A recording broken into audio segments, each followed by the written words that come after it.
अस्सलाम वालेकुम गाइस। मैं हूं इंगल्फिंग स्नाइपर और मैं आपके लिए लाया हूं बिल्कुल बेसिक लेवल से फॉरेक्स ट्रेडिंग कोर्स।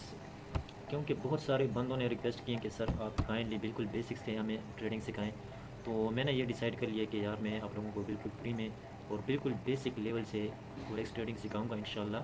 तो आज हमारा जो है ना फर्स्ट लेक्चर है, ठीक है। इसमें हम बेसिक चीज़ें पढ़ेंगे जो फॉरेक्स ट्रेडिंग के रिलेटेड है। तो आज की वीडियो में हम जस्ट बेसिक पढ़ेंगे, फिर हम नेक्स्ट एडवांस की तरफ आहिस्ता आहिस्ता जाएंगे, लेकिन स्टेप बाय स्टेप, सही है। तो आज का हमारा जस्ट ओवरव्यू है, मतलब हम फॉरेक्स के रिलेटेड ही सारा कुछ करेंगे कि फॉरेक्स ट्रेडिंग होती क्या है, काम कैसे करती है, इसके टर्म्स वगैरह। तो ये सारी चीज़ें हम आज की लेक्चर में जो है ना कवर करेंगे, ठीक है। तो सबसे पहले हम डिस्कस कर लेते हैं कि फॉरेक्स क्या होता है और इसके क्या रूल्स वगैरह हैं, कैसे काम करता है। तो ये सारी चीज़ें मैं आपको बताऊंगा इंशाल्लाह। तो फॉरेक्स क्या है? फॉरेक्स एक फाइनेंशियल मार्केट है, globally one of the best मतलब लार्जेस्ट मार्केट है फाइनेंशियल की, जो कि मंडे टू फ्राइडे ओपन रहती है। और फॉरेक्स का मतलब क्या है? फॉरेक्स का मतलब होता है फॉरेन एक्सचेंज। फॉरेन एक्सचेंज, तो फॉरेक्स का मतलब ये हो गया फॉरेक्स ट्रेडिंग। फिर ट्रेडिंग का मतलब होता है बाय एंड सेल। तो इसमें हम किस चीज़ की ट्रेडिंग करते हैं? हम चूँकि फॉरेन एक्सचेंज है, इसमें हम करेंसी की ट्रेड करते हैं, फॉरेन करेंसी, जैसे कि EUR, USD, JBP, पौंड वगैरह। तो इस चीज़ की हम इसमें एक ट्रेडिंग करते हैं, ठीक है। और इसका जो डेली ट्रेडिंग वॉल्यूम है वो ओवर $6 ट्रिलियन डेली है, ठीक है। ये इसका डेली का वॉल्यूम है। और इसमें जो है ना हम रिटेल ट्रेडर भी इसमें इन्वॉल्व हैं, इंस्टीट्यूशन, बैंक, ये सारी जो है ना इसमें ट्रेड करते हैं ओवरऑल। सो इस वजह से इसमें मूवमेंट होती है, ठीक है। और मूवमेंट किस वजह से, अप डाउन किस वजह से होती है? क्योंकि इसमें न्यूज़ इवेंट्स भी आते हैं, ठीक है। इकोनॉमिक इवेंट्स भी आते हैं। सो इस वजह से इस ये जो है ना ऊपर नीचे जाती रहती है, सप्लाई डिमांड की वजह से भी इसमें जो है ना मूवमेंट होती है, ठीक है। सो ये था फॉरेक्स। फिर हम ये जानेंगे कि यार ये क्या काम कैसे करते हैं। इसमें हम बाय सेल कंसेप्ट पढ़ेंगे, बेस कोड करेंसी क्या है, करेंसी पेयर्स क्या है, एक्सचेंज रेट बेसिक्स, ये सारी चीज़ें मैं आपको बताऊंगा। तो सबसे पहले हमारे पास बाय एंड सेल कंसेप्ट क्या है? तो इसमें हम सिंपल दो ही काम करते हैं, या तो हम किसी करेंसी को बाय करते हैं या किसी करेंसी को सेल करते हैं। अगर फॉर एग्जांपल हमें लगता है कि ये करेंसी, इसकी जो है ना वैल्यू ज़्यादा होने वाली है, तो हम उसको बाय करते हैं। अगर उसकी वैल्यू ज़्यादा होती है, तो फॉर एग्जांपल हो जाती है, तो वो हमें प्रॉफिट दे देती है, ठीक है। अगर हम किसी करेंसी को कहते हैं कि यार ये अभी नीचे जाएगी, इसकी वैल्यू कम होगी, तो हम अगर इसको सेल करें तो वो फिर अगर नीचे आ जाए तो उस हिसाब से फिर हमें प्रॉफिट होता है। इसमें चूँकि हम पेयर में ट्रेडिंग करते हैं, मतलब हमारे पास दो करेंसीज होती है एट अ टाइम, जैसे कि EUR, USD है। तो इसमें जो हमारे पास फर्स्ट करेंसी होती है वो उसको बेस करेंसी बोलते हैं, ठीक है। जो सेकंड होती है उसको कोड करेंसी बोलते हैं। उसके बाद फिर मैंने आपको ये ऑलरेडी बता दिया कि इसमें हम करेंसी पेयर, मतलब पेयर में ही हम ट्रेड करते हैं, एक करेंसी को अगेंस्ट दूसरी करेंसी के ट्रेड करते हैं, ठीक है। अगेंस्ट वन, मतलब एक दूसरे के अगेंस्ट इसमें ट्रेडिंग होती है। एक करेंसी को बाय करते हैं तो दूसरी को सेल, इस तरह, ठीक है। एक्सचेंज रेट, ये मतलब जो है ना हर करेंसी का जो है ना अलग अलग होता है, ठीक है। ये डिपेंड करता है और ये चेंज होता रहता है, हर करेंसी का, हर पेयर्स का जो है ना एक्सचेंज रेट अलग अलग है, ठीक है। फिर जो है ना बेसिक ट्रेडिंग टर्म्स है, इसमें हमारे पास जो है ना हम प्रॉफिट कैसे मार्क मतलब मैयर करते हैं, और स्टॉप लॉस वगैरह, ये सारी चीज़ें। जो जो प्रॉफिट और एसेल्स होता है, जो उसको हम मैयर कैसे करते हैं, वो हम पिप से काउंट करते हैं उसको। जैसे कि ये मैंने लिखा हुआ है पिप, प्राइस एंड ट्रस्ट पॉइंट, ठीक है। तो पिप क्या चीज़ होती है? Smallest movement of the in currency pair. मतलब किसी करेंसी में अगर स्मॉलेस्ट मूवमेंट भी होती है कैंडल की, तो वो पिप, उसको हम पिप से काउंट करते हैं, ठीक है, मैयर करते हैं। ये मतलब एक किस्म से आपका मैयरमेंट का टूल है, ठीक है। जिसे हम एसेल्स और TP जो है ना मैयर करते हैं। फिर लॉट साइज़ क्या चीज़ होती है? लॉट साइज़ जो है ना ये आपका ट्रेड का साइज़ होता है कि आप कितनी अमाउंट की ट्रेड कर रहे हैं, कितना आप रिस्क ले रहे हैं। सो उस हिसाब से होता है, जिसमें मुख्तलिफ़ किस्म से होती है। जैसे कि स्टैंडर्ड लॉट हमारे पास 1 लाख यूनिट्स का होता है, ठीक है। फिर मिनी लॉट जो होता है वो 10,000 यूनिट का होता है, माइक्रो लॉट फिर 1,000 यूनिट का। तो ये करेंसी के उस पर डिपेंड करता है।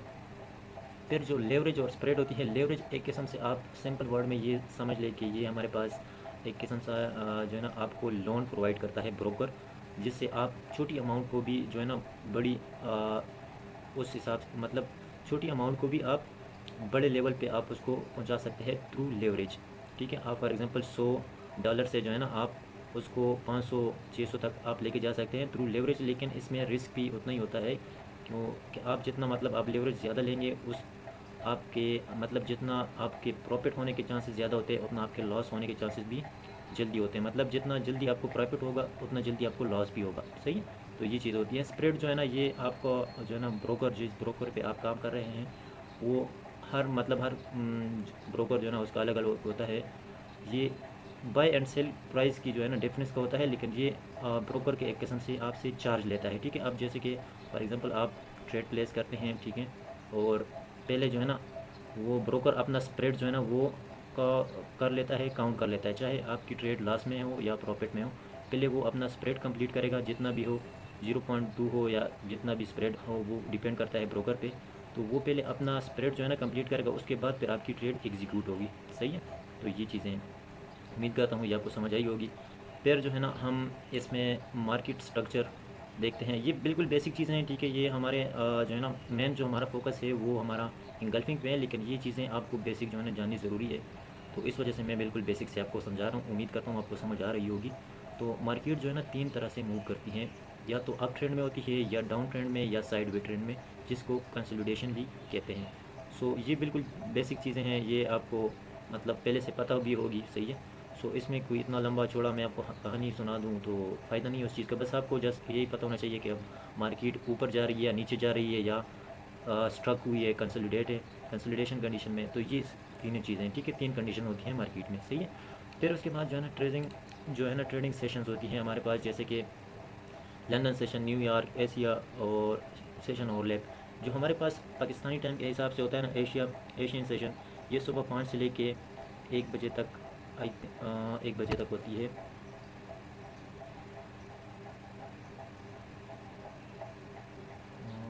1 मिनट, सॉरी, हाँ, 5 बजे से लेके ये हमारे पास 2 बजे तक होती है। लेकिन ये जो है ना, एक तो रेंज होती है, दूसरा इसमें ये है कि लो वोलेटिलिटी होती है, इतना वॉल्यूम नहीं होता। लेकिन अगर आप बिगिनर हैं तो ये आपके लिए बेस्ट रहेगा, ठीक है, प्रैक्टिस के लिए। फिर उसके बाद जो है ना टोक्यो सेशंस, जो कि हमारे पास जो है ना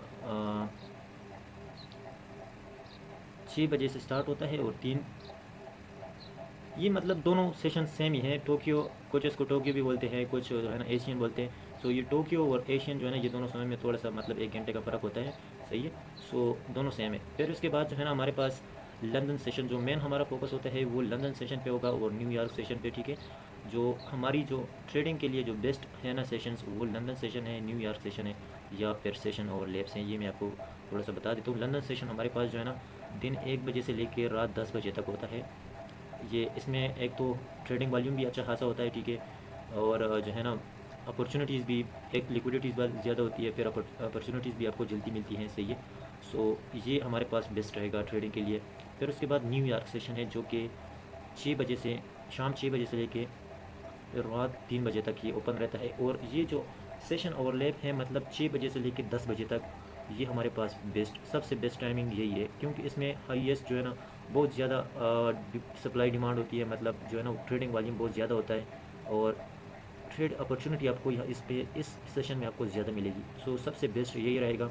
अगर आप बिल्कुल बिगिनर से मतलब थोड़ा सा आगे लेवल पे है, तो ये है कि फिर आपने लंदन सेशन पे आना है, फिर जो है ना सेशन ओवरलैप पे। सो ये दोनों सेशन जो है ना ये ट्रेडिंग के लिए बेस्ट हैं।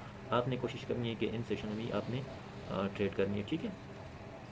फिर जो है ना हमारे पास रिस्क मैनेजमेंट आ जाती है। स्टॉप लॉस क्या चीज़ है, एसएल जिसको हम बोलते हैं, टीपी, टेक प्रॉफिट।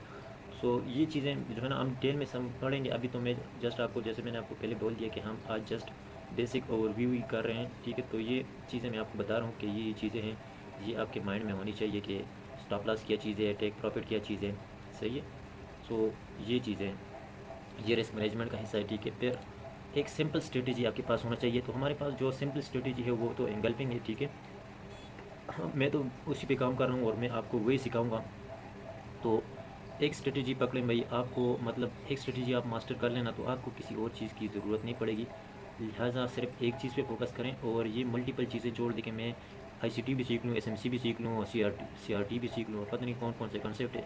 तो आप अपने लिए एक सिंपल और सादा जो है ना स्ट्रेटेजी आप रखें, और उसको आप बेसिक से बिल्कुल मास्टर लेवल तक उसको बिल्कुल मास्टर कर लें आप उसमें।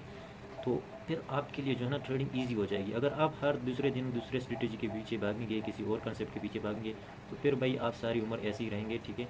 फिर आपके पास ना नॉलेज होगा, फिर आप ज़्यादा नॉलेज तो गेन कर लेंगे लेकिन आप फिर कंफ्यूज होंगे। सो इसलिए मैं कहता हूँ एक स्ट्रेटजी सीखें और उसको मास्टर कर लें। सही है। तो ये just identity trend support resistance ये तो मतलब हमारे उस लेवल पे नहीं है। तो हम जो है ना एंगल्फिंग पे काम करेंगे। ठीक है, ये जस्ट मैंने आपको स्ट्रेटजी के हिसाब से बता दिया कि हम उस पे काम करेंगे एंगल्फिंग पे। फिर जो मिस्टेक्स होती है कॉमन मिस्टेक, तो वो ये है कि हम लोग जो है ना बहुत जल्दबाज होते हैं। ठीक है, हम फॉर एग्जांपल आपने यूट्यूब से या किसी के कोर्स से मतलब एक स्ट्रेटजी सीख ली है, तो हम एकदम से बस जो है ना अमाउंट का से अरेंज कर लेते हैं और फिर डायरेक्ट ना हम प्रैक्टिस करते हैं ना उसकी बैक टेस्टिंग करते हैं। तो सीधे जो है ना रियल अकाउंट पे आ जाते हैं और फिर हम ओपन करते हैं भाई। एक मिनट कॉल आ रही है, सॉरी। अच्छा, तो कॉमन जो मिस्टेक है वो ओवर ट्रेडिंग होती है। ठीक है, और ओवर ट्रेडिंग ऐसे होती है कि हम लोग यार प्रैक्टिस नहीं करते हैं। एक तो लालची भी है, हर बंदा लालची है। ठीक है, और ये इस मार्केट में आपकी साइकोलॉजी बिठाना सबसे मुश्किल काम, आपकी साइकी को सेट करना है। तो उस पर आपको काफ़ी टाइम लगेगा, लेकिन यह है कि आपने प्रैक्टिस करनी है, हिम्मत नहीं हारनी। सारी चीज़ें आपकी सेट हो जाएगी, लेकिन यह है कि प्रॉपर आप पहले नॉलेज गेन करें, फिर उसकी प्रैक्टिस करें, फिर उसके बाद आप रियल फिर डेमो पे प्रैक्टिस करें, ताकि आपको पता चले कि भाई ये स्ट्रेटजी काम कैसे कर रही है, मेरे इमोशंस कैसे हैं, इमोशंस को आप कंट्रोल करेंगे। तो फिर जो है ना फिर आप रियल अमाउंट पे आ जाएं। और अमाउंट भी आप इतना करें कि आप जो है ना, ये नहीं है कि आपने स्ट्रेटजी सीख ली है और एकदम से आप $1000 आप डिपॉजिट करें या 2000 करें, ऐसा नहीं है भाई। आपने हमेशा छोटे से स्टार्ट करना है। ठीक है, फॉर एग्ज़ाम्पल आपने दो मतलब मिनिमम जो है ना, आप अगर फॉरेक्स ट्रेडिंग कर रहे हैं ना, तो आपको $300 मिनिमम आप उससे स्टार्ट करें। ठीक है, वैसे प्रैक्टिस के लिए आप 100-150 भी मतलब कर सकते हैं, लेकिन अगर आपने मतलब सीख लिया है, प्रैक्टिस कर ली है, बैक टेस्टिंग सारा कुछ, आपकी इमोशंस वगैरह थोड़े से बेहतर है, तो फिर आप $300 जो है ना मिनिमम आप डिपॉजिट को उससे स्टार्ट लें। फिर आहिस्ता आहिस्ता उसको ग्रो करें। एकदम से भाई रातों रात का गेम नहीं है कि मैं आज 300 डिपॉजिट करूँगा और कल मैं इसको $600 पे पहुँचा दूँगा। वो बस टाइम एक किस्म का लक या तुक्का आपका लग जाएगा, एक दिन या 2 दिन, लेकिन एट द एंड फिर आप अपना अकाउंट वाशी करेंगे। ठीक है, सो इसलिए आप पहले प्रैक्टिस करें और जो है ना अपने आप में पेशेंस लाएं, अपने सेटअप का वेट करें। हर सेटअप जो है ना हर टाइम काम नहीं करता। आप एक सेटअप पकड़ें, उसको आप इतना मास्टर कर लें कि आप बस मैंने ट्रेड करनी तो इस सेटअप पे करनी, नहीं करनी तो पूरा दिन मैंने ट्रेड ही करनी ही नहीं है। सही है। सो ये चीज़ें हैं, ये आपको सीखनी पड़ेगी भाई, इसके अलावा आप प्रॉफिटेबल नहीं हो सकते। सही है। सो ये आज का लेक्चर था ओवरऑल। सो उम्मीद करता हूँ आपको लेक्चर पसंद आया होगा। अगर फिर भी किसी चीज़ में आपको डाउट है या समझ नहीं आ रही, तो आप मुझे जो है ना कमेंट सेक्शन में आप पूछ सकते हैं। मैं इंशाल्लाह अगेन फिर आपको बताऊंगा, फिर उसको समझाऊंगा। सो यही था आज का लेक्चर। अगर वीडियो आपको अच्छी लगी हो तो लाइक कीजिएगा, सब्सक्राइब कीजिएगा। फिर मिलते हैं नेक्स्ट। तब तक के लिए अल्लाह हाफिज़।